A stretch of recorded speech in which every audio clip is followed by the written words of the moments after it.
പ്രദാംനെ നമോ രാധികായേ ത്വദീയ പ്രിയായേ നമോ അനന്തലീലായ ദേവായ തുഭ്യം നമോ രാധികായേ ത്വദീയ പ്രിയായേ നമോ അനന്തലീലായ ദേവായ തുഭ്യം നമോ രാധികായേ ത്വദീയ പ്രിയായേ നമോ അനന്തലീലായ ദേവായ തുഭ്യം ഹരേ കൃഷ്ണ കൃഷ്ണ കൃഷ്ണ ഹരേ ഹരേ ഹരേ രാമ രാമ രാമ ഹരേ ഹരേ. ഹരേ കൃഷ്ണ മാതാജി. ഹരേ കൃഷ്ണ മാതാജി. പ്രണാമം മാതാജി. ഹരേ കൃഷ്ണ.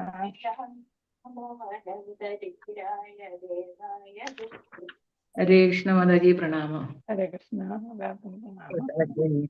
ഹരേ കൃഷ്ണ മാതാജി. ഹരേ കൃഷ്ണ. ഹരേ കൃഷ്ണ മാതാജി. പ്രണാമം മാതാജി. സമയമുണ്ടല്ലോ, അപ്പൊ കീർത്തനം എന്തെങ്കിലും ചൊല്ലുന്നെങ്കിൽ ചൊല്ലിക്കോളൂ. ഹരേ കൃഷ്ണ മാതാജി. പ്രണാമം മാതാജി. ഹരേ കൃഷ്ണ. സമയമുണ്ട്, അപ്പോ കീർത്തനം ചൊല്ലുന്നെങ്കിൽ ചൊല്ലിക്കോളൂ.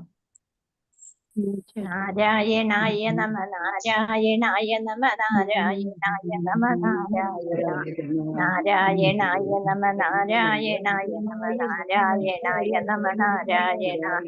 പാലാഴി വെന്തിര തലോടി തൊഴുന്നു തവ പാദങ്ങളൻ ഹൃദയ പത്മങ്ങളിൽ മഹേന്ദ്ര നീലമണിമീടത്തിൽ വെച്ചു കണി കാണാൻ ഭരം തരിക നാരായണ.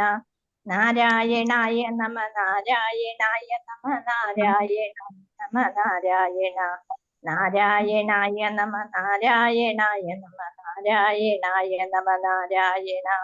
ലക്ഷ്മി കടാക്ഷതള മല്യങ്ങൾ വീഴുവതി വക്ഷസിലുള്ള നവരത്നങ്ങളെ മൂടും മുനീന്ദ്രരുടെ പൂജാ പ്രസാദമല ചൂടാൻ പരം തരിക നാരായണ.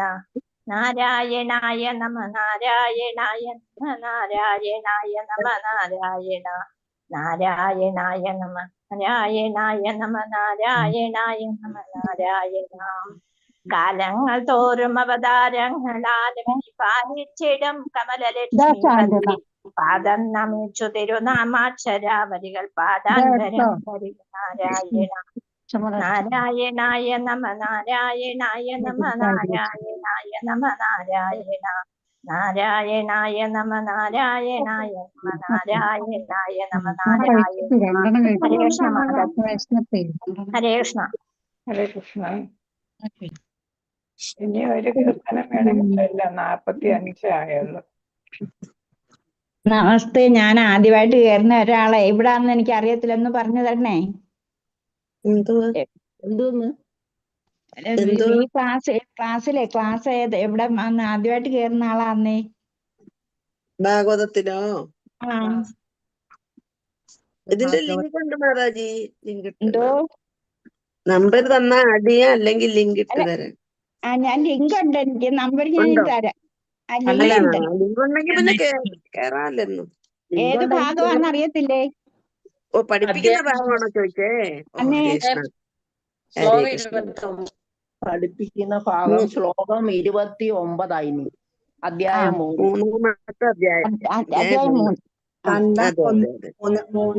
മൂന്നാം അധ്യായത്തിലെ 29 ശ്ലോകം. ശരി. ഓം നമോ ഭഗവതേ വാസുദേവായ. ഓം നമോ ഭഗവതേ വാസുദേവായ. ഓം നമോ ഭഗവതേ വാസുദേവായ. നാരായണം നമസ്കൃത്യം നരം ചൈവ നരോത്തമം ദേവീം സരസ്വതീം വ്യാസം തതോ ജയമുദീരയേ. നഷ്ടപ്രായേഷ ഭദ്രേഷു നിത്യം ഭാഗവത സേവയാ ഭഗവതുത്തമ ശ്ലോകേ ഭക്തി ഭവതി നൈഷ്ഠികേ. മൂകം കരോതി വാചാലം പങ്കും ലംഘയതേ ഗിരിം. യത്കൃപാതമഹം വന്ദേ ശ്രീഗുരും ദീനതാരിണം ശ്രീചൈതന്യമീശ്വരം പരമാനന്ദ മാധവം. ഓം അജ്ഞാനതിമിരാന്ധസ്യ ജ്ഞാനാഞ്ജനശലാകയാ ചക്ഷുരുന്മീലിതം യേന തസ്മൈ ശ്രീഗുരവേ നമഃ. ശ്രീചൈതന്യമനോഭീഷ്ടം സ്ഥാപിതം യേന ഭൂതലേ സ്വയം രൂപകഥാമഹ്യം ദദാതി സ്വപദാന്തികം.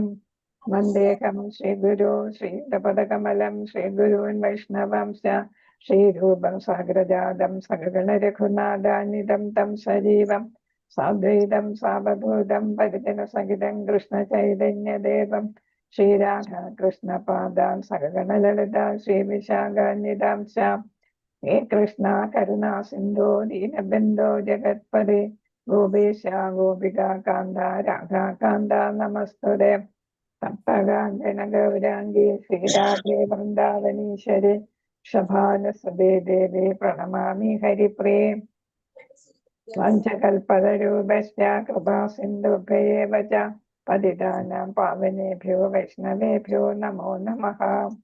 നമോ ഓം വിഷ്ണുപാദായ കൃഷ്ണപ്രേഷ്ഠായ ഭൂതലെ ശ്രീമതേ ജയപതാക സ്വാമിനിധി നാമിനെ നമാചാര്യപാദായ നിധായ കൃപപ്രദായിനെ ഗൗരവധാമദായ നഗരഗ്രാമതാരിണെ നമോ ഓം വിഷ്ണുപാദായ കൃഷ്ണപ്രേഷ്ഠായ ഭൂതലെ ശ്രീമതേ ഭക്തിവേദാന്ത സ്വാമിനിധി നാമിനെ നമസ്തേ സരസ്വതേ ദേവേ ഗൗരവാണി പ്രചാരിണെ നിർവിശേഷ ശൂന്യവാദി പാശ്ചാത്യദേശതാരിണെ ജയ ശ്രീകൃഷ്ണ ചൈതന്യ പ്രഭു നിത്യാനന്ദ ശ്രീ അദ്വൈത ഗദാധര ശ്രീവാസാദി ഗൗര ഭക്തവൃന്ദ ഹരേ കൃഷ്ണ കൃഷ്ണ കൃഷ്ണ ഹരേ ഹരേ ഹരേ രാമ രാമ രാമ ഹരേ ഹരേ ഹരേ കൃഷ്ണ കൃഷ്ണ കൃഷ്ണ ഹരേ ഹരേ ഹരേ രാമ രാമ രാമ ഹരേ ഹരേ ഹരേ കൃഷ്ണ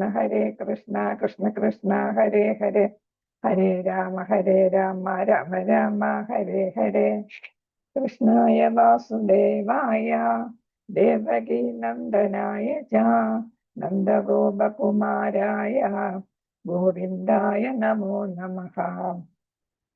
മദേകബന്ധോ മത്സംഗിൻ മദ്ഗുരു മന്മഹാധന മന്നിഷ്ഠാരക മദ്ഭാഗ്യ മദാനന്ദ നമസ്തുതേ. നിരന്തര ശ്രീമദ് ഭാഗവതം കി ജയ്, ശ്രീല പ്രഭുപാദർ കി ജയ്, ഗുരു മഹാരാജ് കി ജയ്, ഗൗരനിതായ പ്രേമാനന്ദേ. ഹരി ഹരി ബോൾ. ഹരേ കൃഷ്ണ. ശ്രീ ശ്രീരാം ക്ലാസ്സിലേക്ക് എല്ലാവർക്കും സ്വാഗതം. ഹരേ കൃഷ്ണ. അപ്പൊ നമ്മൾ ഹരേ കൃഷ്ണ എല്ലാവർക്കും പ്രണാമം. ഹരേ കൃഷ്ണ. ഇന്നലെ നമ്മൾ ശ്ലോകം 29 വായിച്ചു വിട്ടായിരുന്നു അല്ലെ? ഇതിന്റെ വിവർത്തനം പറഞ്ഞായിരുന്നു. 29 ആരെങ്കിലും വായിച്ചോളൂ? വായിക്കട്ടെ മാതാജി. വായിച്ചോളൂ. ജന്മഗുഹ്യം ഭഗവതോയ ഏതൽ പ്രയതോ നമഃ സായം പ്രാതാർ ഗണൻ ഭക്ത്യ ദുഃഖഗ്രാമദ്ദി മുച്യതേ. ഹരേ കൃഷ്ണ മാതാജി. ജന്മഗുഹ്യം ഭഗവതോ യേതത് പ്രയതോ നരഹ. നരഹാണ്. നരഹ നരഹന്നല്ലേ? നരൻ മനുഷ്യർ എന്നുള്ളതാണ്. സായം പ്രാത ഗൃണൻ ഭക്ത്യ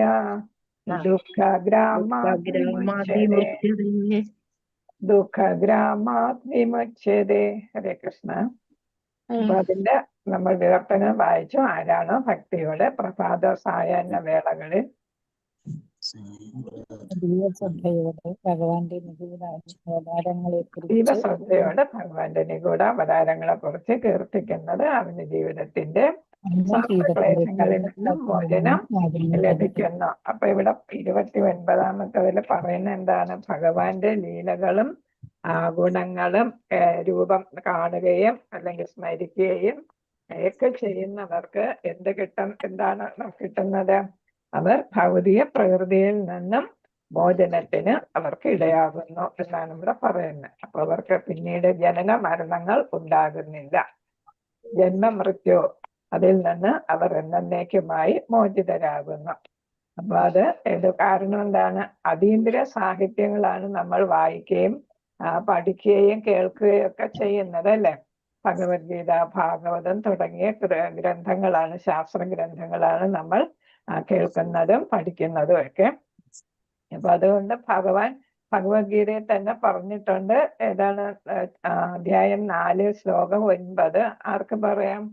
തനുമാതാജി ഉണ്ടോ? ഹരേ കൃഷ്ണ. ജന്മ കർമ്മം ജമേ ദിവ്യം എന്ന് പറയുന്ന ശ്ലോകത്തില് ഭഗവാൻ പറയുന്നുണ്ട്. എന്താണ്?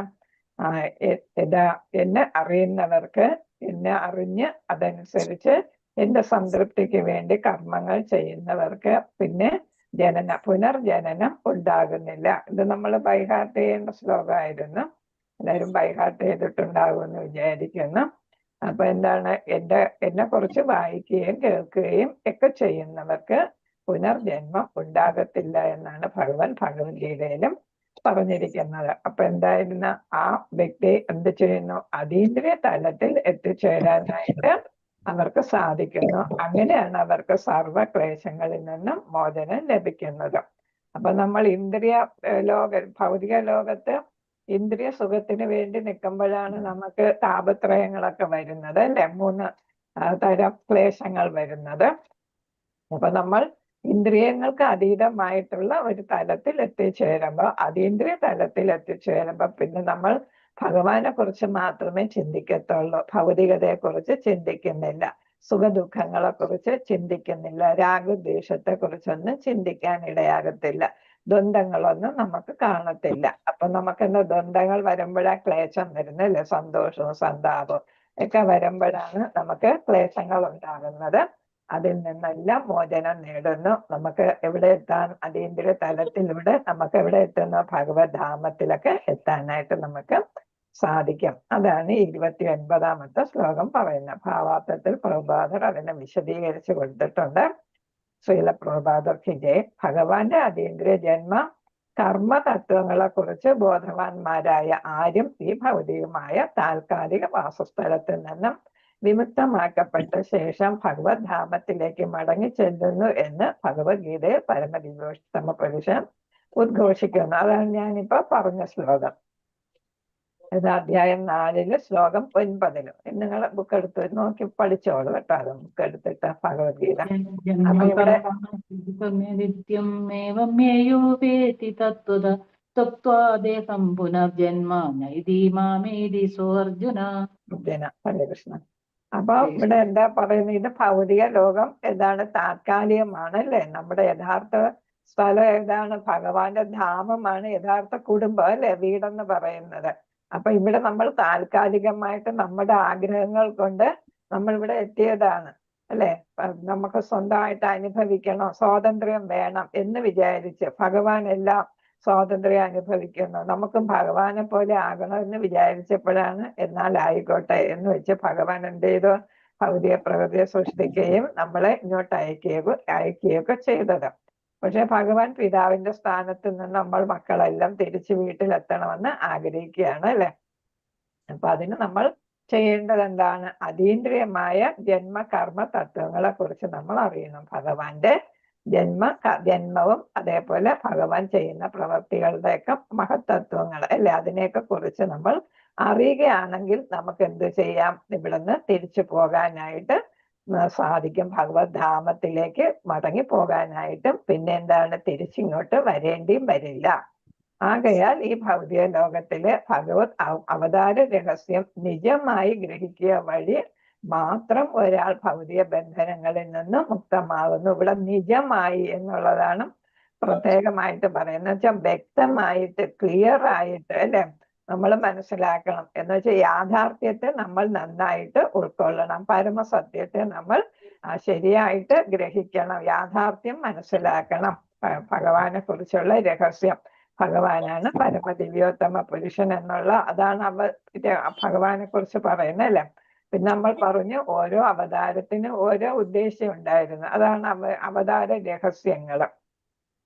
ഓരോ യുഗത്തിലും, അല്ലെ, ഓരോ മന്യന്തരത്തിലും ഒക്കെ ഓരോ തരം അവതാരമായിട്ടാണ് ഭഗവാൻ വരുന്നത്. ഓരോന്നും ഓരോ പ്രത്യേക ഉദ്ദേശത്തോടു കൂടിയാണ് വരുന്നത്. അപ്പൊ അത് വ്യക്തമായിട്ട് നമ്മൾ മനസ്സിലാക്കിയാല് നമ്മൾ ആരാണ്, ഭഗവാൻ ആരാണ്, അല്ലെ, ഈ പ്രപഞ്ചം എന്താണ് എന്നൊക്കെ മനസ്സിലാക്കി കഴിയുമ്പോൾ നമുക്ക് എന്താണ്, ഭൗതിക ബന്ധനങ്ങളിൽ നിന്നും മുക്തനാകാം. ഇപ്പൊ നമ്മൾ മായയിൽപ്പെട്ട് കിടക്കുകയാണ്, അല്ലെ? നമ്മൾ കാണുന്നതൊക്കെ ഇതാണ് ശരി എന്ന് വിചാരിച്ചിരിക്കുകയാണ്. യഥാർത്ഥത്തിൽ ഇതല്ല ശരിയെന്ന് അറിയണമെങ്കിൽ എന്താണ്, പ്രപഞ്ചത്തെക്കുറിച്ചും ഭഗവാനെ കുറിച്ചും ആത്മാവിനെ കുറിച്ചും ഈവൻ മായയെക്കുറിച്ചും എല്ലാം നമ്മൾ മനസ്സിലാക്കണം. ഭഗവാന്റെ ശക്തികളെ കുറിച്ചും അവതാരങ്ങളെ കുറിച്ചും ഒക്കെ. അങ്ങനെ ആകുമ്പോൾ സാമാന്യ ജനങ്ങളുടെ നന്മയ്ക്കായി ഭഗവാൻ പ്രത്യക്ഷമാക്കപ്പെട്ട ഭഗവത് ജന്മകർമ്മങ്ങൾ സാധാരണങ്ങളല്ല, അവ ദുർജ്ഞേയമാണ് എന്ന് മനസ്സിലാകും. നമുക്ക് പെട്ടെന്ന് മനസ്സിലാക്കാൻ പറ്റുന്നതല്ല. ജ്ഞേയം എന്ന് വെച്ചാൽ അറിയാൻ പറ്റുന്നതല്ലേ. ദുർജ്ഞേയം എന്ന് വെച്ചാൽ നമുക്ക് അറിയാൻ പറ്റുന്നതല്ല പെട്ടെന്ന്. അപ്പൊ അതിനെന്ത് വേണം? ഭഗവാനെ കുറിച്ച് നല്ല വ്യക്തമായിട്ട് മനസ്സിലാക്കണമെങ്കിൽ നമ്മൾ ശുദ്ധ ഭക്തരായിട്ട് മാറണം അല്ലെ. അപ്പൊ ഭഗവാൻ എപ്പോഴും സാമാന്യ ജനങ്ങളുടെ നന്മയ്ക്കായിട്ടാണ് ഭഗവാൻ അവതാരം എടുക്കുന്നത് നമ്മൾ മനസ്സിലാക്കി അല്ലെ. ധർമ്മം രക്ഷിക്കാനായിട്ടും അധർമ്മികളെ ശിക്ഷിക്കാനുമായിട്ട്. അപ്പൊ അത് മനസ്സിലാക്കണം. അതിനാണ് ഭഗവാൻ അവതാരമായിട്ട് ജന്മം എടുക്കുന്നതും ഓരോ കർമ്മങ്ങൾ ചെയ്യുന്നതും. അത് നമ്മൾ വ്യക്തമായിട്ട് മനസ്സിലാക്കണം. പലർക്കും മനസ്സിലായി, പക്ഷെ ശ്രീകൃഷ്ണ അവതാരത്തിൽ തന്നെ ദുര്യോധനാദികൾക്ക് മനസ്സിലായില്ല. പക്ഷെ പാണ്ഡവർക്കും ഭീഷ്മർക്കും വിതുരർക്കും ഒക്കെ മനസ്സിലായിരുന്നു അല്ലെ. അപ്പൊ അത് കാരണം അവരെല്ലാം ഭഗവാന്റെ ഭക്തരായിട്ടാണ് നിലനിന്നത് എന്നാണ്. മാത്രവുമല്ല, ആത്മീയ ഭക്തിയോടെ എങ്ങനെ നമ്മൾ ഭഗവാനെ സമീപിക്കാൻ സാധിക്കും എന്നുള്ള ആത്മീയ ഭക്തിയോടെ അതീവ ശ്രദ്ധയോടെ അപഗാഢമായി ശ്രദ്ധാവിഷയത്തിൽ നിമഗ്നരാകാൻ പരിശ്രമിക്കുന്ന ഒരാൾക്ക് മാത്രമേ ഗ്രഹണാതീതത്വം ഗ്രഹണാതീത തത്വം അനാച്ഛാദനം ചെയ്യാൻ സാധ്യമാകുകയുള്ളൂ. അപ്പൊ നമുക്ക് അത്യാവശ്യമായുള്ള ക്വാളിറ്റീസ് എന്തൊക്കെയായിരിക്കണം? ആത്മീയ ഭക്തി ഉണ്ടായിരിക്കണം. വെറുതെ ഉള്ള ഷോ അല്ല, ജാടയല്ല അല്ലെ. യഥാർത്ഥത്തിൽ നമുക്ക് ഭക്തി ഉണ്ടായിരിക്കണം. പിന്നെ ഏതാണ്? വളരെ ശ്രദ്ധയോടെ ഭഗവാനെ കുറിച്ചുള്ള ഗ്രന്ഥങ്ങൾ വായിക്കുകയും ഭഗവാനെ കുറിച്ചുള്ള ലീലകൾ കേൾക്കുകയും സ്തുതിക്കുകയും ഒക്കെ വേണം. പിന്നെ ഏതാണ്? ഭഗവത് വിഷയത്തില് അപഗാഢമായി അങ്ങേയറ്റത്ത് ഡീപ്പായിട്ട് അല്ലെ നമ്മൾ മനസ്സിലാക്കണം. എന്നുവെച്ചാൽ യഥാർത്ഥത്തിൽ എന്താണെന്ന് നമ്മൾ ശരിയായിട്ടുള്ള മനസ്സിലാക്കൽ വേണം. അവഗാഹം ഉണ്ടാകണമെന്ന് നമ്മൾ പറയത്തില്ലേ, അതാണ് ഇവിടെ പറയുന്നത്. അപ്പൊ അതീവമായിട്ടുള്ള ശ്രദ്ധ നമുക്ക് ആ വിഷയത്തിൽ നമ്മൾ ശ്രദ്ധാ വിഷയം എന്ന് വെച്ചാൽ ഭഗവാനെ കുറിച്ചുള്ള പഠനങ്ങളില് നമ്മൾ അങ്ങേയറ്റം ശ്രദ്ധയോടെ നിമഗ്നനാകാൻ എന്ന് വെച്ചാൽ മുഴുകണം എന്നാണ് പറയുന്നത്. മുഴുകാൻ ശ്രമിക്കുന്ന ആളിന് ഈ തത്വങ്ങളൊക്കെ മനസ്സിലാക്കാനായിട്ട് ഗ്രഹണാതീത തത്വമാണ് ഇത്. നമുക്ക് പെട്ടെന്ന് മനസ്സിലാകുന്നതല്ല. അപ്പൊ അത് അനാച്ഛാദനം ചെയ്യും, നമുക്ക് തുറക്കപ്പെടും എന്നാണ്. അപ്പൊ ഭഗവാന്റെ കാര്യങ്ങൾ നമ്മൾ ശരിക്കും മനസ്സിലാക്കണമെങ്കിൽ ഭക്തി വേണം, ശ്രദ്ധ വേണം, അതിൽ നമുക്ക് താല്പര്യം വേണം. പിന്നെ അതിൽ നമ്മൾ അതീവ ഉൾക്കാഴ്ച ഉണ്ടാകണം. നമുക്ക് അതീവ ശ്രദ്ധയോടെ ഗാഠമായിട്ട് അതിനെ പഠിക്കാനായിട്ട് നമ്മൾ ശ്രമിക്കണം. എങ്കിലേ നമുക്ക് ഗ്രഹിക്കാൻ പറ്റാത്ത ആ തത്വം നമുക്ക് മനസ്സിലാക്കപ്പെടൂ എന്നാണ് ഇവിടെ പറയുന്നത്. അനാച്ഛാദനം ചെയ്യുക എന്ന് വെച്ചാൽ തുറക്കപ്പെടുക അല്ലെ. എന്നുവെച്ചാൽ ആ തത്വം നമുക്ക് മനസ്സിലാക്കാനായിട്ട് സാധിക്കും. അപ്പൊ ഇവിടെ നല്ല ഒരു വ്യക്തിക്ക് ശുദ്ധ ഭക്തിയിലെത്തുന്ന ശ്രദ്ധയും പിന്നെ ഭക്തിയും ഒക്കെ ഉള്ള ഒരാളിന് അത് സാധിക്കുമെന്നാണ്. അനന്തരം ഒരാൾക്ക് അതാണ് നമ്മൾ പാണ്ഡവർക്കൊക്കെ അത് സാധിച്ചത്, വിതുരർക്ക് അതൊക്കെ സാധിച്ചു, ഭീഷ്മർക്കൊക്കെ അവരെല്ലാം ഈ ക്വാളിറ്റീസ് ഉള്ളവരായിരുന്നു. അനന്തരം നമ്മുടെ നാരദ മഹർഷി അല്ലേ, അവർക്കെല്ലാം ഇതുണ്ടായിരുന്നു. അനന്തരം ഒരാൾക്ക് ഭൗതിക ബന്ധനത്തിൽ നിന്നും വിമോചനം ലഭിക്കുന്നു. അപ്പം ഇത് എങ്ങനെയാണ് നമുക്ക് ഈ ഭൗതിക ബദ്ധാത്മാവ് ശുദ്ധാത്മാവും അതീന്ദ്രിയ തലത്തിലും ഒക്കെ എത്തുന്നത്? ഈ ശ്രദ്ധയും ഭക്തിയും പിന്നെ അതില് മുഴുകാനായിട്ടുള്ള താല്പര്യവും ഒക്കെ ഉണ്ടെങ്കിൽ നമുക്ക് ഭഗവാനെ കുറിച്ച് ശരിയായിട്ടുള്ള ബോധവും പിന്നെ അറിവും ജ്ഞാനവും ഉണ്ടാകുന്നു. അങ്ങനെ നമ്മൾ ഭൗതികതയിൽ നിന്ന് മോചിതരാകുന്നു. ആകയാൽ ഭഗവാന്റെ വിഭിന്ന അവതാരങ്ങളെ കുറിച്ച് വ്യത്യസ്തമായ വിഭിന്നമായ അവതാരങ്ങളെ കുറിച്ച് ഗുണാവതാരം, യുഗാവതാരം, പിന്നെ പുരുഷാവതാരം, ലീലാവതാരം, മന്വന്തരാവതാരം അങ്ങനെ നമ്മൾ പല 6 തരം അവതാരങ്ങളെ കുറിച്ച് പഠിച്ച് ആ അവതാരങ്ങളെ ഒക്കെ നമ്മൾ അതെല്ലാം വിഭിന്നമായിട്ട് വ്യത്യസ്തമായിട്ടുള്ളതായിരുന്നു അവയെക്കുറിച്ച് വർണ്ണിക്കുന്ന ഈ ഭാഗവത അധ്യായം ആത്മാർത്ഥതയോടും അർപ്പണത്തോടെയും ഭക്തിയോടെയും പാരായണം ചെയ്യുക വഴി മാത്രം ഒരാൾക്ക് ഭഗവത് ജന്മകർമ്മങ്ങളെ കുറിച്ചുള്ള അന്തർദർശനം പ്രാപ്തമാകും. ഇപ്പൊ അന്തർദർശനം എന്ന് പറയുമ്പോൾ ഉൾക്കാഴ്ച, അത് ശരിയായിട്ട് മനസ്സിലാക്കാനായിട്ട് യഥാർത്ഥത്തിൽ മനസ്സിലാക്കുന്നത്, അതിന്റെ ഉൾക്കാഴ്ച ഉണ്ടാകാനായിട്ട് നമുക്ക് സാധിക്കണമെങ്കിൽ ഈ ഭാഗവത ഗ്രന്ഥത്തില് അതെങ്ങനെ നമ്മൾ സമീപിക്കണം? ആത്മാർത്ഥത വേണം, അർപ്പണത്തോടെ നമ്മൾ അതിൽ തന്നെ നമ്മൾ സ്വയം അതിൽ അർപ്പിതരാകണം. എങ്കിലേ നമ്മൾ ഇത് പഠിക്കണം. ഭഗവാന് മനസ്സിലാക്കണം എന്നൊക്കെ ഉള്ള ഒരു താല്പര്യത്തോടെ അർപ്പണ ബുദ്ധിയോടുകൂടി നമ്മൾ സമീപിക്കണം. ഭക്തി വേണം. അങ്ങനെയാണ് നമ്മളിത് പാരായണം ചെയ്യേണ്ടത്. ഇപ്പൊ വെറുതെ നമ്മൾ പാരായണം ചെയ്ത് പോയാൽ പോരാ. പിന്നെ ഒരു ഗുരുവിന്റെ നിർദ്ദേശത്താല് ഡയറക്ഷനിൽ നമ്മൾ വായിക്കുകയാണെങ്കിൽ നമുക്ക് കുറച്ചും കൂടെ മനസ്സിലാകും എന്നാണ്. അതുകൊണ്ടാണ് ഗുരുവിന്റെ പ്രാധാന്യം ഇവിടെ പറയുന്നത്. ദീക്ഷ എടുക്കാനും ഒക്കെ പറയുന്നതൊക്കെ അതുകൊണ്ടാണ്. അപ്പൊ അങ്ങനെ ആകുമ്പോഴേ നമുക്ക് ശരിക്കും ഭാഗവതം ഉൾക്കൊള്ളാനായിട്ട് സാധിക്കൂ എന്നാണ്. വിമുക്തി അഥവാ സ്വാതന്ത്ര്യം എന്ന യഥാർത്ഥ പദം ഭഗവാന്റെ ജന്മകർമ്മങ്ങളെല്ലാം അതീന്ദ്രിയമാണെന്ന് സൂചിപ്പിക്കുന്നു. അപ്പൊ ഭഗവാന്റെ ജനനവും കർമ്മവും എല്ലാം എന്താണ്? ഭഗവാൻ ഇവിടെ ഭൗതിക ലോകത്തുണ്ടെങ്കിലും നമ്മൾ കാണുന്ന ഭഗവാന്റെ ശരീരം അതീന്ദ്രിയ ശരീരമാണ്, അല്ലെ? ഭൗതിക ശരീരമല്ല. അതേപോലെ ഭഗവാന്റെ ലീലകളും എല്ലാം അതീന്ദ്രിയമാണ്. നമ്മൾ ഗോപികമാരോടുള്ള രാസനൃത്തവും അതേപോലെ എല്ലാ ലീലകളും എന്താണ്? അതീന്ദ്രിയമാണ്. അതുകൊണ്ടാണ് ഒരു ചെറിയ കുട്ടിക്ക് 3 മാസമായതും 5 മാസമായതും ഒക്കെ കുട്ടിക്ക് എന്ത് ചെയ്യാൻ പറ്റിയത്? ഈ അസുരന്മാരെയൊക്കെ വധിക്കാൻ പറ്റിയത്. അത് അതീന്ദ്രിയ ശരീരമായത് കൊണ്ടാണ്, അല്ലെങ്കിൽ സാധിക്കത്തില്ല, അല്ലെ? അപ്പൊ അങ്ങനെ അതൊക്കെ മനസ്സിലാക്കുമ്പോഴാണ് നമുക്ക് ശരിക്കുള്ള വിമുക്തി കിട്ടുന്നത്, സ്വാതന്ത്ര്യം കിട്ടുന്നത്. എന്ന് വെച്ചാൽ ഭഗവാനെ മനസ്സിലാക്കി നമ്മൾ ഭഗവദ്ധാമത്തിലേക്ക് അല്ലെങ്കിൽ ഭൗതികതയിൽ നിന്നുള്ള മോചനം. അല്ലാത്ത പക്ഷം അവ ഉരുവിടുന്നതിനാൽ മാത്രം ഒരാൾക്ക് ഏതാണ്? ഭഗവാന്റെ ലീലകളും ഒക്കെ ഭാഗവതത്തിൽ പറയുന്ന കാര്യങ്ങൾ ഉരുവിടുന്നതിനാൽ മാത്രം ഒരാൾക്ക് മുക്തി സാധ്യമല്ല എന്നാണ്.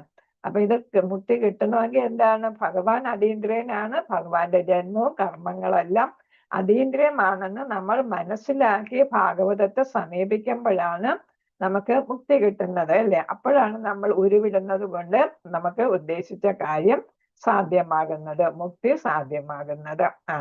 അപ്പൊ വെറുതെ പാരായണം ചെയ്താൽ പോരാ, ഭക്തിയോടെ, അല്ലെ, ശ്രദ്ധയോടെ ഒക്കെ വേണം അത് ചെയ്യാൻ എന്നാണ്. അല്ലാത്ത പക്ഷം അവ ഉരുവിടുന്നതിൽ മാത്രം ഒരാൾക്ക് മുക്തി ലഭിക്കില്ല. അവയെല്ലാം പരമരഹസ്യ സിദ്ധാന്തങ്ങളാണ്. ഏറ്റവും ഗുഹ്യതാമം നമ്മൾ പഠിച്ചല്ല, ഗുഹ്യം, ഗുഹ്യതരം, ഗുഹ്യതാമം എന്ന് നമ്മൾ പഠിച്ചു ഭഗവത്ഗീതയിൽ, അല്ലെ? അപ്പൊ ഇത് ഗുഹ്യതാമം ഏറ്റവും രഹസ്യമായിട്ടുള്ളതാണ് എന്നാണ്. അപ്പൊ ഏറ്റവും രഹസ്യമായ സിദ്ധാന്തമാണ് ഇതിൽ പറയുന്നതെല്ലാം ഭഗവാനെ കുറിച്ച് ഭാഗവതത്തിൽ പറയുന്നത്. ഭക്തിയുത സേവനത്തിന്റെ നിർദ്ദിഷ്ട അനുശാസനങ്ങൾ പാലിക്കാത്ത ഏതൊരാൾക്കും ഭഗവാന്റെ ജന്മകർമ്മങ്ങളുടെ നിഗൂഢതയിലേക്ക് പ്രവേശിക്കാൻ അവകാശം ലഭിക്കില്ല. അപ്പൊ ഭഗവാനെ സമീപിക്കണമെങ്കിൽ നമുക്ക് എന്ത് വേണം? ഭക്തിയുത സേവനത്തിന്റെ നിർദ്ദിഷ്ട അനുശാസനങ്ങൾ പാലിക്കണം. നമ്മള് ഭക്തിയുടെ സാമൃത സിന്ധുവിലൊക്കെ പഠിച്ചു, അല്ലെ? നവയുധ സേവനങ്ങളും അതേപോലെ തന്നെ ഏതാണ് 9 ഘട്ടങ്ങളെ കുറിച്ചൊക്കെ നമ്മൾ പഠിച്ചു. അപ്പൊ ഈ നവയുധ സേവനം എല്ലാം ഭക്തിയുടെ സാമൃത സിന്ധുവിൽ പറഞ്ഞ 64 കാര്യങ്ങൾ പറയുന്നുണ്ട്, അല്ലെ? അപ്പൊ ഇവയൊക്കെ നമ്മൾ ഓർക്കണം. അതിനുവേണ്ടി നമ്മൾ അത് പഠിപ്പിച്ചത് നമ്മളെ ഭാഗവതം പഠിക്കുന്നതിന് മുന്നേ അതൊക്കെ അറിഞ്ഞിട്ട് വേണം നമ്മൾ ഭാഗവതം പഠിക്കാൻ എന്നുള്ളതാണ്. അപ്പൊ ഭക്തിയുത സേവനത്തിന്റെ അനുശാസനങ്ങളാണ് രൂപഗോസ്വാമി പറഞ്ഞു തന്നിട്ടുള്ള 64 കാര്യങ്ങൾ. അവയെല്ലാം നമ്മൾ എന്ത് ചെയ്യണം? പാലിച്ചാല് നമുക്ക് ഭഗവാന്റെ ജന്മത്തെക്കുറിച്ചും കർമ്മങ്ങളുടെയൊക്കെ നിഗൂഢത മനസ്സിലാക്കാൻ, എന്ന് വെച്ചാൽ നമുക്കിത് എളുപ്പം പ്രാപിക്കുന്ന ആളല്ല ഭഗവാൻ, അല്ലേ? അപ്പൊ അത്ര ശുദ്ധ ഭക്തനാകാൻ പറ്റുമ്പോഴേ നമുക്ക് ഭഗവാനെ അറിയാനും പ്രാപിക്കാനും ഒക്കെ സാധിക്കും. അപ്പൊ അതിന് നമ്മൾ ഓരോരുത്തരും അങ്ങേയറ്റ ശ്രമം നടത്തുക. 64 കാര്യങ്ങൾ നമ്മൾ മനസ്സിലാക്കിയിട്ടുണ്ട്. അതും പിന്നെ ഏതാണ്? ഭക്തിയോടെ ശ്രദ്ധയോടെ, അല്ലെ, മനസ്സിരുത്തി പഠിക്കുക എന്നുള്ളതാണ് ഇവിടെ പറയുന്നത്. ഹരേ കൃഷ്ണ. 30ാമത്തെ ശ്ലോകം. ഓം നമോ ഭഗവതേ വാസുദേവായ. ഏതദ്രൂപം ഭഗവതോ ഹീയരൂപസ്യ ചിദാത്മനഃ മായാ ഗുണൈർവിരചിതം മഹത് ആദിഭിർ ആത്മനെ. അപ്പൊ ഇവിടെ പിരിച്ചു വായിച്ചതാണ്. ഏതദ്രൂപം ഭഗവതോ ഹി അരൂപസ്യ എന്നാണ്. ഹി അരൂപസ്യ ഇവിടെ പറയുന്നുണ്ട്. ഏതാണ്? നിശ്ചയമായും. ഹി എന്ന് വെച്ചാൽ നിശ്ചയമായും. അരൂപസ്യ ഭൗതിക രൂപം ഇല്ലാത്ത അരൂപൻ, അല്ലെ? അരൂപൻ. ഭൗതികമായിട്ട് ഭഗവാന് രൂപം ഉണ്ടോന്ന് ചോദിച്ചാൽ ഉണ്ട്. പക്ഷെ അതെന്ത് രൂപമാണ്? അതീന്ദ്രിയ രൂപമാണ്, ഭൗതിക രൂപം അല്ല. അപ്പൊ ഭൗതിക രൂപം ഇല്ലാത്തത് കൊണ്ടാണ് ഭഗവാന് അരൂപൻ എന്ന് പറയുന്നത്, അല്ലെ? പക്ഷെ ഭഗവാന് സ്വരൂപമുണ്ട് അല്ലേ? ഭഗവാൻ ഒരു സ്വരൂപമുണ്ട്. അത് പക്ഷെ ഏതാണ് ഭൗതിക ദൃഷ്ടിയോടെ നോക്കുമ്പോൾ യഥാർത്ഥത്തിലുള്ള സ്വരൂപം നമുക്ക് കാണാൻ സാധിക്കത്തില്ല. അപ്പൊ ഹി അരൂപസ്യ ചിദാത്മനഃ മായാ ഗുണേർ വിരചിതം. പിന്നെ ഏതാ പറയുന്നത്? മഹത് ആദിഭിഹി അല്ലെ? മഹത് ആദിഭിഹി ആത്മാനി. ആത്മനി എന്നാണ്, ആത്മാനിയില്ല ആത്മനി. ഇവിടെ സംസ്കൃതം നോക്കുമ്പോ കാണാം ആത്മനി അല്ലെ? മഹത് ആദിഭിഹി ആത്മനി എന്നാണ്. മഹത് ആദിഭിഹി ആത്മനി, മഹദാദിഭിരാത്മനി, മഹദാദിഭിരാത്മനി. അപ്പൊ പിരിച്ചു പറയുമ്പോ ഇങ്ങനെ. ഒരാൾ വായിച്ചോളൂ. ഹരേ കൃഷ്ണ. ആയിക്കട്ടെ മാതാജി. കൃഷ്ണ മാതാജി. ധ്രുവം ഭഗവതോ ഹ്യരൂപസ്യ ചിദാത്മനഃ മായാ ഗുണേ വിരചിതം മഹാദാദിഭി ആത്മനി. മഹത് ആദിഭിഹി അത് ചേർത്ത് വായിക്കുന്നെങ്കിൽ മഹദാദിഭിഹി ആത്മനി. ആത്മനി. ഹരേ കൃഷ്ണ മാതാജി. ഒരാളൂടെ വായിച്ചോളൂ. ഹരേ കൃഷ്ണ മാതാജി. ഏതദ്രൂപം ഭഗവതോ സ്വരൂപസ്യ ചിദാത്മനഃ മായാവിരചിതം മഹദാദിഭിരാത്മനി. രണ്ടുപേരും ഒരുമിച്ച് വായിച്ചു. രണ്ടുപേർക്കും സമാധാനം. ഹരേ കൃഷ്ണ. അഭ്യർത്ഥനം. ശ്രീല പ്രഭുപാദർക്കിയെ ഭൗതിക ലോകത്തിൽ പ്രത്യക്ഷമാകുന്ന ഭഗവത് വിരാട് വിശ്വരൂപം എന്ന തത്വം കാൽപ്പനികമാണ്. അപ്പം 11ാമത്തെ അധ്യായത്തിലാണ് നമ്മൾ വിരാട് രൂപത്തിനെ കണ്ടതല്ലേ? ഭഗവത്ഗീതയില് 11ാം അധ്യായം അല്ലേ വിരാട് രൂപം? അപ്പൊ എന്താണ് ആ വിരാട് രൂപം, വിശ്വരൂപം അല്ലെ? അർജുനന് കാണിച്ച വിശ്വരൂപം. എല്ലാവരും മ്യൂട്ട് ചെയ്തോളും. ഭഗവാൻ അർജുനന് കാണിച്ച വിശ്വരൂപം കാൽപ്പനികമാണ്, അതൊരു സങ്കല്പം മാത്രമാണ്, ഇമാജിനറി ആണ് എന്നാണ് പറയുന്നത്. ഭഗവാന് സ്വരൂപമുണ്ടെന്ന ആശയം ഉൾക്കൊള്ളാൻ അല്പജ്ഞാനികളെ ഇത് സഹായിക്കുന്നു. എന്നാൽ വാസ്തവത്തിൽ ഭഗവാന് ഭൗതിക രൂപമില്ല. അപ്പൊ ഇവിടെ പറയുന്നു ഏതാണ്? ഭഗവാനൊരു സ്വരൂപമുണ്ട്. അത് പക്ഷെ എന്ത് സ്വരൂപമാണ്? അതീന്ദ്രിയ സ്വരൂപമാണ് അല്ലെ? ആധ്യാത്മിക സ്വരൂപമാണ്. നമ്മളിവിടെ വിരാട് രൂപത്തിൽ കണ്ടത്, അർജുനൻ കണ്ടതും അർജുനനിലൂടെ നമ്മൾ കണ്ടതും ഏതാണ്? അത് ഏതാണ്? അതീന്ദ്രിയ രൂപമല്ല, അത് ഭൗതികമായിട്ടുള്ള കാൽപ്പനികമായിട്ടുള്ള ഒരു രൂപമാണ്. അത് യഥാർത്ഥ രൂപമല്ല. അതുകൊണ്ടാണ് അത് താൽക്കാലികമായിരുന്നു അല്ലെ? അർജുനൻ കണ്ടു, അത് പിന്നെ അപ്രത്യക്ഷമായി അല്ലെ? താൽക്കാലികമാണ്. കുറച്ചു നേരം അർജുനൻ കണ്ടു. അർജുനൻ തന്നെ പറഞ്ഞു, ഇതെനിക്ക് എന്നിൽ നിന്ന് മറയ്ക്കൂ എന്ന് പറഞ്ഞു അല്ലെ? എനിക്ക് പേടിയാകുന്നു, ഞാൻ ഭയപ്പെടുന്നു, എനിക്ക് ഭ്രമമുണ്ടാകുന്നു, അതുകൊണ്ട് ഇത് മാറ്റുകളയൂ എന്ന് അർജുനൻ തന്നെ ആവശ്യപ്പെടുകയായിരുന്നു ചെയ്തത് അല്ലെ? അപ്പൊ ഇത് എന്തിനാ കാണിക്കുന്നത്? അർജുനന് കാണിച്ചത് എന്തിനാണ്? നമ്മളെ പോലുള്ള ആളുകൾ അല്പജ്ഞാനികളായ ഭൗതികതയിൽ മുഴുകുന്നവരെ എന്തിനു സഹായിക്കാന്? ഭഗവാൻ ഒരു രൂപമുണ്ടെന്ന് മനസ്സിലാക്കിപ്പിക്കാൻ വേണ്ടിയിട്ടാണ് അത് കാണിച്ചത്. എന്നാൽ വാസ്തവത്തിൽ ഭഗവാന് ഭൗതിക രൂപമില്ല, സ്വരൂപമുണ്ട്. അത് അതീന്ദ്രിയ സ്വരൂപമാണ്. മനസ്സിലായല്ലോ? ഭഗവാനൊരു സ്വരൂപമുണ്ട്. അതേതാണ്? സ്വരൂപം എന്നാണ് അത് പറയുന്നത് അല്ലെ? സ്വന്തം രൂപം. അതെന്താണ്? അതീന്ദ്രിയമാണ്. അതേസമയം നമ്മൾ കണ്ട അർജുനനിലൂടെ നമ്മൾ കണ്ടത് ഏതാണ്? വിരാട് വിശ്വരൂപം. അത് സാങ്കല്പികമാണ്, അത് വാസ്തവത്തിൽ ഉള്ളതല്ല. നമ്മളെ പോലുള്ള അല്പജ്ഞാനികളെ ഭഗവാൻ ഒരു രൂപമുണ്ടെന്ന് കാണിക്കുന്നതിന് വേണ്ടിയിട്ടാണ് അത് കാണിച്ചത് എന്നാണ് ഇവിടെ പറയുന്നത്. ഹരേ കൃഷ്ണ. അപ്പൊ ഇവിടെ ഭാവാർത്ഥത്തില് ശ്രീല പ്രഭുപാദർ പറയുന്നു, ശ്രീല പ്രഭുപാദർക്ക് ജയം. വിരാട് രൂപം അഥവാ വിശ്വരൂപം എന്ന് വിശേഷിക്കപ്പെടുന്ന ഭഗവത് തത്വം ഭഗവാന്റെ വിഭിന്ന അവതാരങ്ങളുടെ കൂടെ പ്രതിപാദിക്കാത്തത് എന്തെന്നാൽ മുകളിൽ പ്രസ്താവിച്ച എല്ലാ ഭഗവത് അവതാരങ്ങളും അതീന്ദ്രിയങ്ങളാണ്. അപ്പൊ 6 തരത്തിലുള്ള അവതാരങ്ങൾ നമ്മൾ പഠിച്ചു അല്ലെ? ഗുണാവതാരം, യുഗാവതാരം അല്ലെ, മന്വന്തര അവതാരം, ലീല, എല്ലാം ഏതാണ് അതെല്ലാം അതീന്ദ്രിയങ്ങളാണ്. അതുകൊണ്ടാണ് വിരാട് രൂപത്തിന് അതിനോടൊപ്പം ചേർത്ത് പറയാത്തത്. കാരണം എന്താണ്? വിരാട് രൂപം സാങ്കല്പികമാണ്, അത് ഭൗതികമാണ്. അതേസമയം മറ്റ് നമ്മൾ ഈ പഠിച്ചു കഴിഞ്ഞ 22 പിന്നെ ഏതാണ് 3 പുരുഷ അവതാരങ്ങളും എണ്ണമറ്റ അവതാരങ്ങളുണ്ടല്ലേ, അവയെല്ലാം എന്താണ്? അതീന്ദ്രിയങ്ങളാണ്. അപ്പൊ അതൊക്കെ യാഥാർത്ഥ്യത്തിൽ വന്നതാണ്. അതേസമയം ഈ ഈ സ്വരാട് എന്താണ്? വിരാട് എന്താണ്? വിരാട് വിശ്വരൂപം എന്താണ്? അത് എന്താണ്? സാങ്കല്പികമാണ്, വാസ്തവം അല്ല എന്നാണ് ഇവിടെ പറഞ്ഞത്. അതുകൊണ്ടാണ് അതിന്റെ കൂടെ ഇത് പറയാതെ ഇത് പ്രത്യേകിച്ച് പറയുന്നത്. മാത്രമല്ല അവയുടെ സ്വരൂപങ്ങളിലൊന്നും ഭൗതികതയുടെ കലർപ്പുമില്ല. ഇപ്പൊ നരസിംഹമൂർത്തി അല്ലെങ്കിൽ വാമനമൂർത്തി, അതിലൊന്നും എന്തില്ല? ഭൗതികത ഒട്ടും തന്നെ വരുന്നില്ല. അതെല്ലാം ഏത് തലത്തിൽ? ആധ്യാത്മിക തലത്തിൽ വരുന്നതാണ് അല്ലെ? എല്ലാ അവതാരങ്ങളും ആധ്യാത്മിക തലത്തിലുള്ളതാണ്. അതുകൊണ്ട് അവ എന്താണ്? അത് പ്രത്യേകമുള്ളതാണ്, സവിശേഷമായിട്ടുള്ള അവതാരങ്ങളാണ്. ബദ്ധാത്മാവിനുള്ളതുപോലെ ശരീരവും ആത്മാവും തമ്മിൽ ഏതൊരു വേർതിരിവും അവ തമ്മിലില്ല. ഏതാണ്?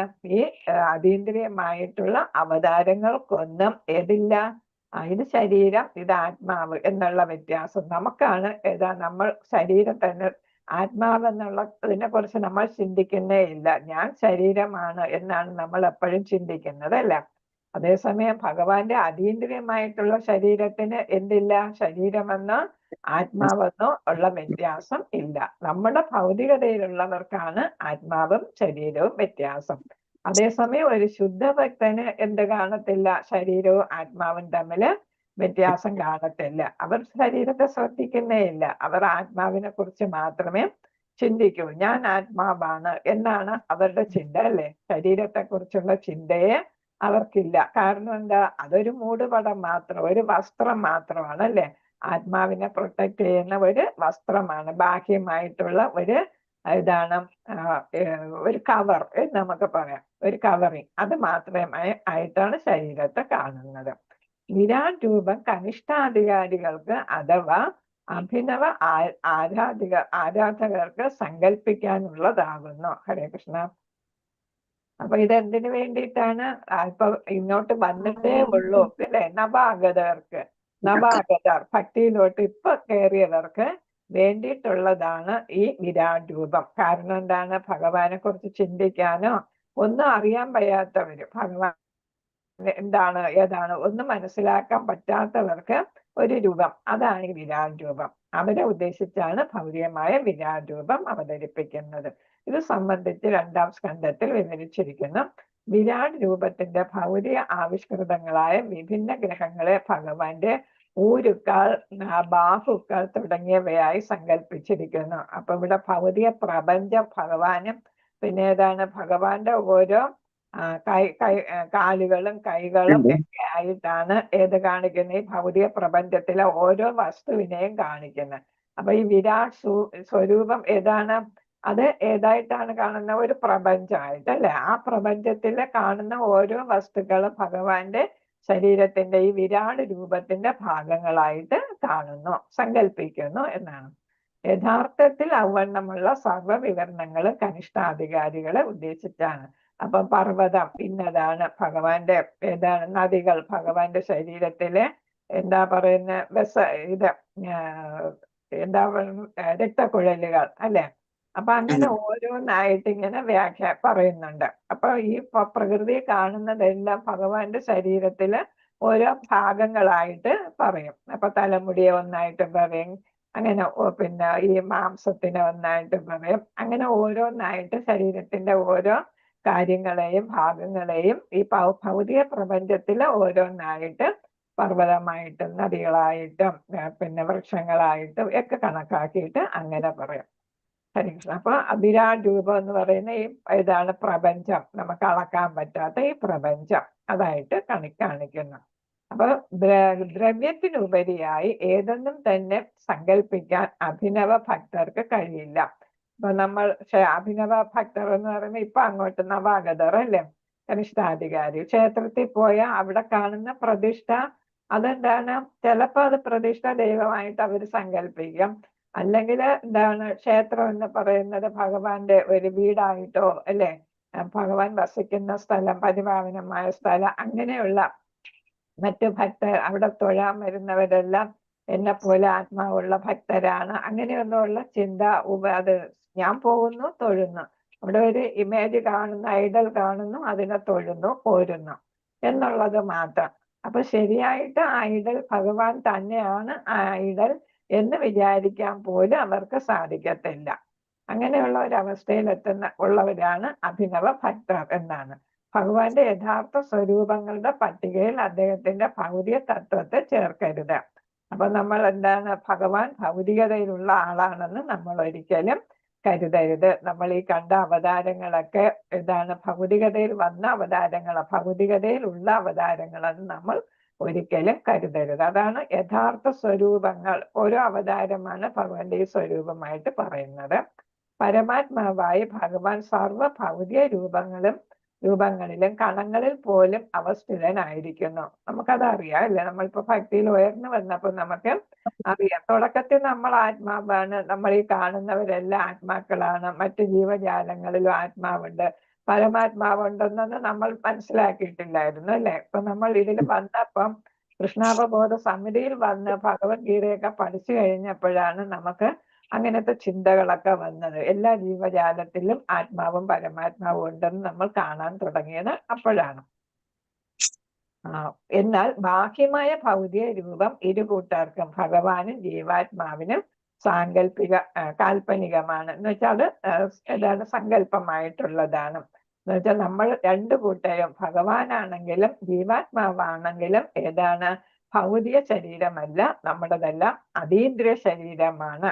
അപ്പൊ ജീവാത്മാക്കൾക്കും ശരീരത്തിനല്ല പ്രാധാന്യം, അവിടെ ഏതിനാണ്, അവന്റെ ഉള്ളിൽ വസിക്കുന്ന ആത്മാവിനാണ് പ്രാധാന്യം അല്ലെ.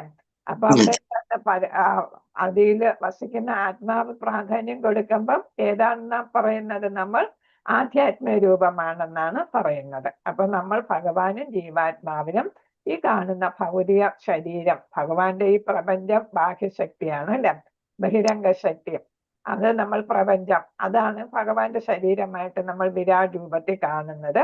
അതാണെങ്കിലും നമ്മുടെ ഏതാണ് വ്യക്തിഗത ആത്മാവിന്റെ ശരീരമാണെങ്കിലും അതെന്തായിട്ടാണ് വരുന്നത്, വെറും കാൽപ്പനികം, സാങ്കല്പികമാണ്. കാരണം ഇത് നശിച്ചു പോകുന്നതാണ് അല്ലെ.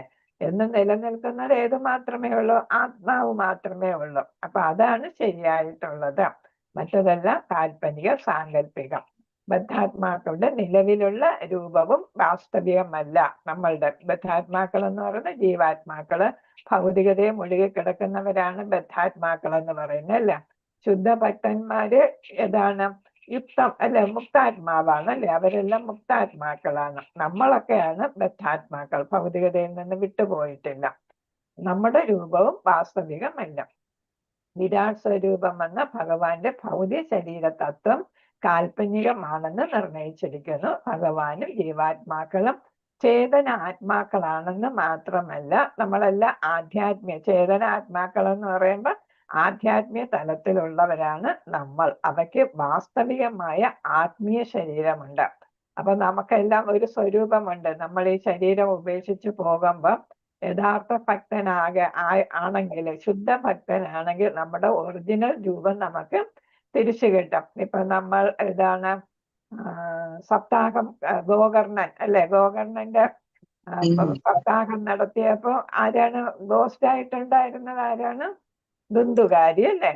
ദുന്ദുകാരിക്ക് ഒരു സ്വരൂപം കിട്ടിയ ദുന്ദുകാരി തിരിച്ചു പോയതല്ലേ, വൈകുണ്ഠത്തിൽ നിന്ന് വന്ന വിമാനത്തില് പാർഷദന്മാരോടൊപ്പം പോയത് സ്വരൂപത്തിലാണ്. അദ്ദേഹത്തിന് പ്രേതമായിരുന്നപ്പോ ഒരു ശരീരം പോലും ഇല്ലായിരുന്നു അല്ലെ, വായുവിൽ ഇങ്ങനെ നടക്കുകയായിരുന്നു അല്ലെ. അപ്പൊ എന്താണ്, നമ്മുടെ ശരിയായിട്ടുള്ള രൂപം നമ്മൾ ആരാകുമ്പോഴാണ്, ശുദ്ധ ആത്മാവാകുമ്പോഴാണ് നമുക്ക് കിട്ടുന്ന, ശുദ്ധ ഭക്തനാകുമ്പോഴാണ് നമുക്ക് നമ്മുടെ സ്വരൂപം തിരിച്ചു കിട്ടുന്നത് എന്നാണ് പറയുന്നത്. അതുവരെ നമ്മൾ ഈ കാണുന്ന ഭൗതിക ശരീരം എന്താണ്, ഇതൊരു സാങ്കല്പിക ശരീരം മാത്രമാണ്.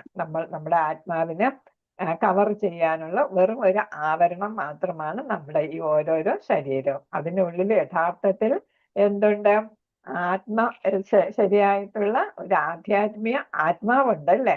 ഇതിനുള്ളിൽ. അതാണ് ചേതന ആത്മാവ് എന്ന് പറയുന്നത്. നമ്മുടെ ഉള്ളില് ഒരു ചേതനയുള്ള ആത്മാവുണ്ട്, തുടിക്കുന്ന ആത്മാവ്, ആ ഭഗവാന്റെ ഭാഗമായിട്ടുള്ള ആത്മാവുണ്ട് എന്നാണ് പറയുന്നത്. അപ്പോൾ നമ്മൾ ഈ വിരാട് രൂപവും നമുക്ക് നല്ലതാണ്. കാരണം എന്താണ്? ശുദ്ധ ഭക്തരാകാത്തവർക്ക് അതുകൊണ്ട് ഉപയോഗമുണ്ട്.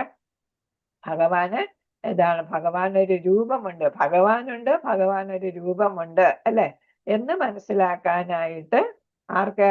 ഭക്തി അല്ലെ, ശുദ്ധ ഭക്തിയിലെത്താത്ത നവാഗതർക്ക് അത് സഹായിക്കും എന്നാണ് ഇവിടെ പറയുന്നത്. ഹരേ കൃഷ്ണ.